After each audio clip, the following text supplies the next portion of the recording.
Justice Sanjeev Khanna देश के 51वें मुख्य न्यायाधीश बन गए हैं। वे मुख्य न्यायाधीश डी.वाई. चंद्रचूड़ की सेवानिवृत्त होने पर कार्यभार संभालेंगे। राष्ट्रपति द्रौपदी मुर्मू ने जस्टिस खन्ना को आज राष्ट्रपति भवन में पद और गोपनीयता की शपथ दिलवाई। जस्टिस खन्ना 13 मई 2025 को इस पद से सेवानिवृत्त होंगे। जस्टिस खन्ना अनुच्छेद 370 को निरस्त करने जैसे सुप्रीम कोर्ट के कई ऐतिहासिक फैसलों का हिस्सा रहे हैं। राष्ट्रपति द्रौपदी मुर्मू ने सोमवार को जस्टिस संजीव खन्ना को भारत के प्रधान न्यायाधीश पद की शपथ दिलाई। तत्कालीन सीजेआई जस्टिस डी.वाई. चंद्रचूड़ की ओर से भेजी गई सिफारिश को मंजूर करते हुए 24 अक्टूबर को राष्ट्रपति ने जस्टिस संजीव खन्ना को भारत का 51वां प्रधान न्यायाधीश नियुक्त किया था।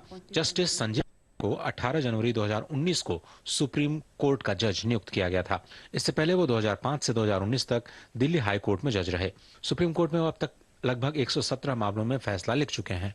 साथ ही वो अहम मामलों में फैसला देने वाली सुप्रीम कोर्ट की कई बेंच का हिस्सा भी रहे।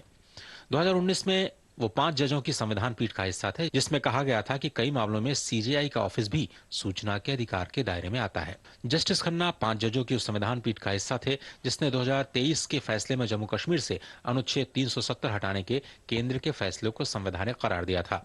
2024 में बहुमत की राय से सहमत जताते हुए जस्टिस संजीव खन्ना ने भी इलेक्टोरल बॉन्ड स्कीम को असंवैधानिक करार दिया। 2024 में जस्टिस खन्ना की अध्यक्षता वाली खंडपीठ ने 100% वीवीपीएटी वेरिफिकेशन की मांग ठुकराते हुए मौजूदा ईवीएम व्यवस्था को पारदर्शी और भरोसेमंद बताया। नवंबर 2024 में वो 7 जजों की संविधान पीठ का हिस्सा रहे, जिसने अल्पसंख्यक संस्थान की परिभाषा को लेकर 1967 में दिए गए अजीज बाशा के फैसले को ही उलट दिया। 1967 के अजीज पाशा फैसले को पलटने के मामले में बहुमत की राय से सहमति बनी। जस्टिस संजीव खन्ना 13 मई 2025 तक भारत के प्रधान न्यायाधीश पद पर रहेंगे। 10 नवंबर 2024 को जस्टिस डी.वाई. चंद्रचूड़ का सीजेआई के तौर पर कार्यकाल खत्म हो गया। अपने 2 साल के कार्यकाल में जस्टिस चंद्रचूड़ ने कई अहम निर्णय दिए। सीजेआई के तौर पर उन्होंने जो फैसले दिए, उनमें 2023 में जम्मू कश्मीर से अनुच्छेद 370 को हटाने को संवैधानिक घोषित करना, 2024 में चुनावी चंदे के लिए इलेक्टोरल बॉन्ड स्कीम को असंवैधानिक घोषित करना, 2024 के फैसले में SC/ST वर्ग में उपवर्ग बनाकर आरक्षण में आरक्षण को सही ठहराना और अलीगढ़ मुस्लिम यूनिवर्सिटी के अल्पसंख्यक दर्जे को लेकर के फैसला शामिल थे। सीजेआई नियुक्त होने से पहले भी जस्टिस चंद्रचूड़ सुप्रीम कोर्ट की कई अहम बेंच का हिस्सा रहे।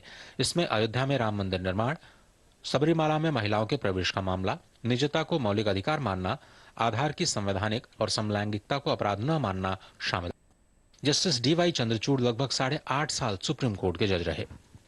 सीजेआई के तौर पर 2 साल के अपने कार्यकाल में उन्होंने न्यायिक प्रणाली को पारदर्शी बनाने, लंबित मामलों में कमी लाने और पेपरलेस कोर्ट के लिए IT सर्विस के इस्तेमाल पर खास तौर पर जोर दिया।